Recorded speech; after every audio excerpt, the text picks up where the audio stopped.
प्रिय छात्र छात्राओं, कक्षा 9 के गणित विषय के अंतर्गत आपने प्राकृत संख्याओं तथा पूर्ण संख्याओं के विषय में अध्ययन कर लिया है। इससे संबंधित मैंने आपको गृह कार्य भी दिया था। मुझे आशा है कि आपने उन क्वेश्चंस को हल कर लिया होगा। यदि किसी छात्र या छात्रा को उन क्वेश्चंस को हल करने में कोई कठिनाई हो रही है तो मेरे पर्सनल नंबर पर फ़ोन करके अथवा मैसेज करके भी उत्तर पूछ सकते हैं।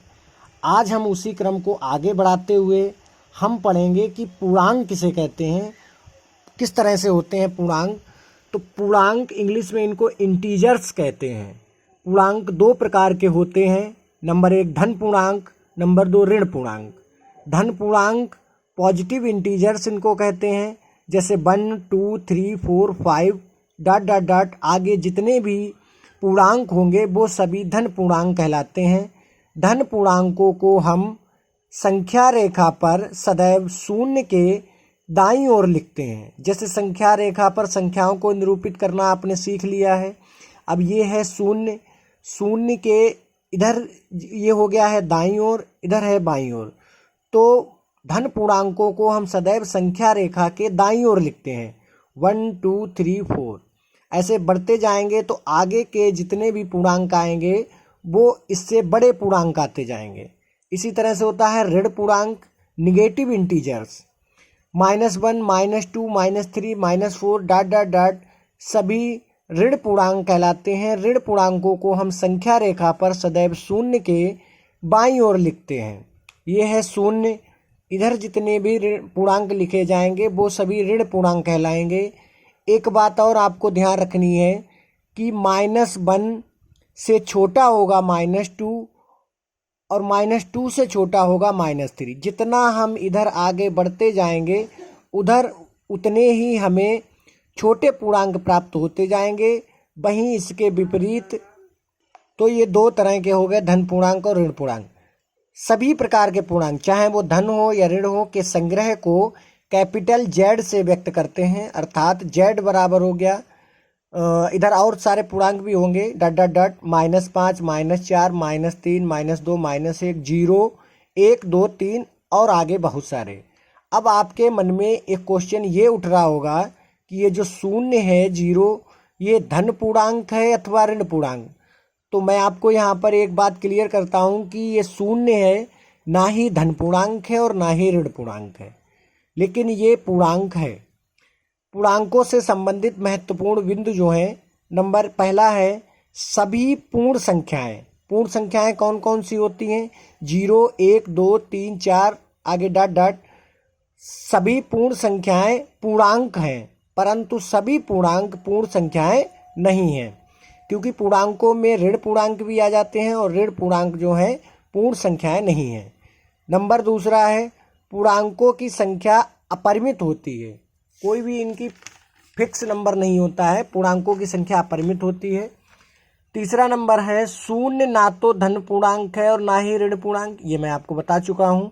चौथा है ऋण पूर्णांक शून्य से छोटे और धन पूर्णांक शून्य से बड़े होते हैं। तो जितने भी ऋण पूर्णांक होंगे, चाहे वो -100 हो, -200 हो, -1000 हो, जितने भी ऋण पूर्णांक हैं वो सभी शून्य से छोटे होंगे और जितने धन पूर्णांक हैं वो सभी शून्य से बड़े होंगे। इसके बाद में नंबर आता है परिमेय संख्याएं, रैशनल नंबर्स इनको कहते हैं। जो संख्याएं P/Q हम कह सकते हैं अंश बटे हर के रूप में लिखी होती हैं या के रूप की होती हैं, वो सभी प्राकृत परिमेय संख्याएं कहलाती हैं। जहां P और Q पूर्णांक हैं तथा किसी भी कंडीशन में Q 0 नहीं हो सकता है। P 0 हो सकता है लेकिन Q 0 नहीं हो सकता है। ये सभी प्रकार की संख्याएं परिमेय संख्याएं कहलाती हैं। जैसे 5 है, अब 5 आपका कई सारी चीज़ों में आ जाता है। 5 आपकी प्राकृत संख्या है, 5 पूर्ण संख्या है, 5 पूर्णांक है और 5 को हम 5/1 लिख सकते हैं। तो 5 आपकी परिमेय संख्या भी हो गई है। शून्य है 0/1 ये परिमेय संख्या होती, -19/1 ये परिमेय संख्या होती है, 7/5 बहुत सारी है जिनको हम अंश बटे हर के रूप में या P/Q के रूप में लिखते हैं, वो सभी परिमेय संख्याएं कहलाती हैं। अब ये स्टार लगा के लिखा है, इसका मतलब है ये कुछ विशेष बात है और इस विशेष बात को हम समझ। सभी प्राकृत संख्याएं पूर्ण संख्याएं, सभी पूर्णांक परिमेय संख्या होते हैं। परिमेय संख्याओं के संग्रह को Q से प्रदर्शित करते हैं, अर्थात Q बराबर हो गया P/Q। फिर से इसको समझते हैं।